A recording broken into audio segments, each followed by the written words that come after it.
Favorite stunt. I can tell you my least favorite stunt. My character in Supernatural as Michael the Archangel is fighting Lucifer. And instead of fighting on the ground, we decided to take it to the air. Big mistake. We just looked like marionette dolls.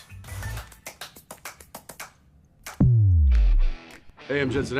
In my career, I have fought zombies, killed vampires, had fights in tuxedos, jumped from moving vehicle to moving vehicle, and we are going to go through some of my most memorable stunts. Memorable to me because, well, you'll see why.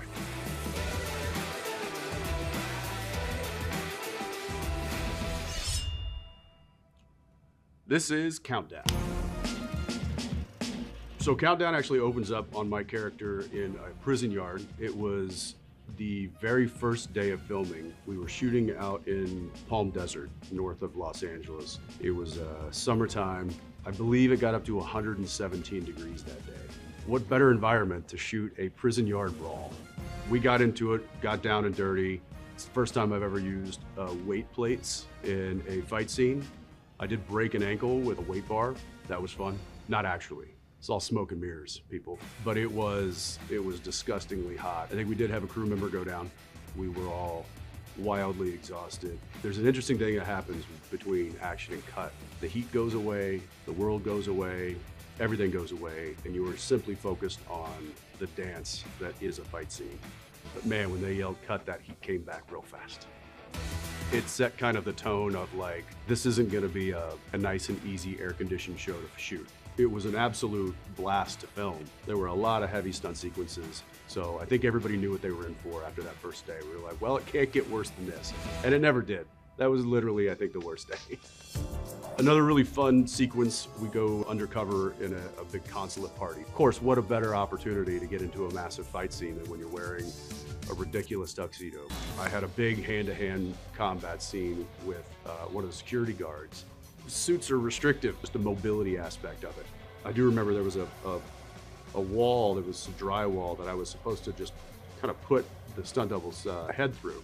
And he looked at me just before the take and he was like, hey man, send me. Stunt folks know what that means. And so I was like, all right. I tossed him as hard as I could at that wall and his head didn't go in the wall. His entire torso went through the wall. That was a good one. I've known enough stunt guys to know that they mean it. They don't feel like they're performing at the caliber that they want to perform at if they're not getting that extra energy. You know, a lot of times some actors can be like, oh, well, I don't want to hurt the guy. These guys are oddly indestructible. They're cut from a different cloth. Those guys are just wired differently. They don't feel like they've done the job unless they have felt it. And these guys take hits all the time. So in order for them to feel it, they got to go hard. It's fun working with those guys because it reminds me that I am an actor and not a stunt guy. Sometimes I'm like, oh, I'm a stunt. I can do stunt. No, those guys are beautifully crazy. This is The Boys. So the end of season 3, all the characters get together and all hell breaks loose. Soldier Boy goes up against Homelander, and Ryan comes in, and Soldier Boy hits Ryan, and then Butcher turns on Soldier Boy, and now you got Soldier Boy versus Butcher and Homelander. You know, we're destroying sets. One of the coolest things was, and we did this practically, I grabbed Butcher's collar and I actually throw him up and over my head and slam him into the ground. There was an actual stunt double on a wire, and I grab him, and this grown man comes up and over my head, and I just slam him to the ground. And for the second time, I was like, this poor guy. You know, it was superhero shit, so that's what you're gonna do. There was just a lot of rehearsal and a lot of work filming that particular sequence. We might have shot that for 2 weeks. It was a lot of fun. I mean, there was some wire work at the end when Queen Maeve comes and hits me, and we go flying out the window. And it had all the elements, and I was somehow managed to be in the center of the madness. It was epic for sure. When you're destroying furniture and sets and breaking, you know, walls and things are crashing all around you, they will have, you know, a double or a triple of a desk or a chair or an area that they can, if something bad happens, they can go in and try to like patch it back together or put another chair in or whatever. And we would do that, you know, just even if we nailed it on the first take, every actor's favorite word, let's go again for safety. I guess that's a sentence, not a word. So they do have doubles of a lot. I mean, I can't talk about season 5 right now. There's some big ones in season 5, I will say that. But to talk about the ones that I can't talk about, Herogasm. That episode was also another one that took an extensive amount of rehearsal. It was the first real, I think the first real big fight between Homelander and Butcher.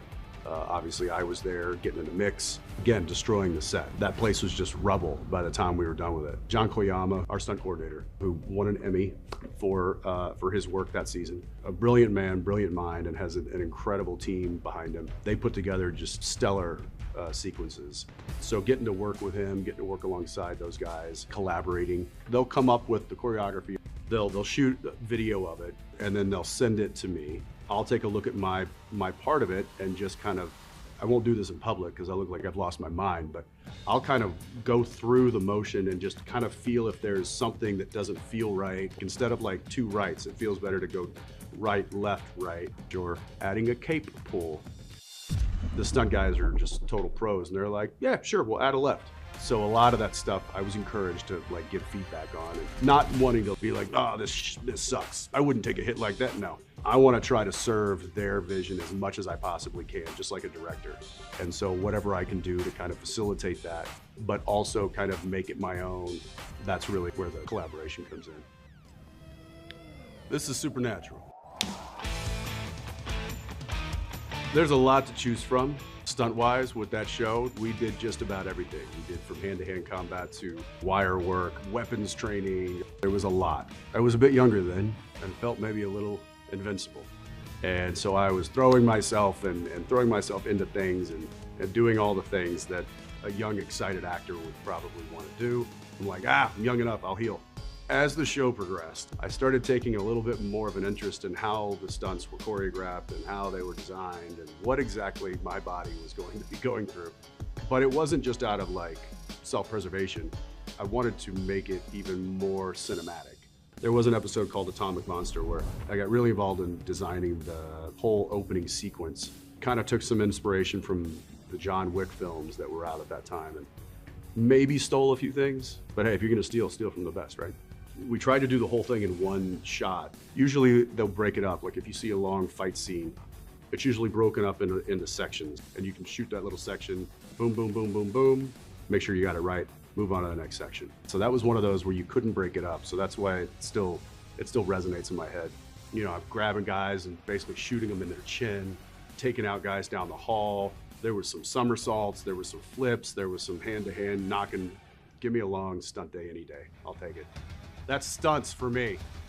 And I've got many more. Stay tuned.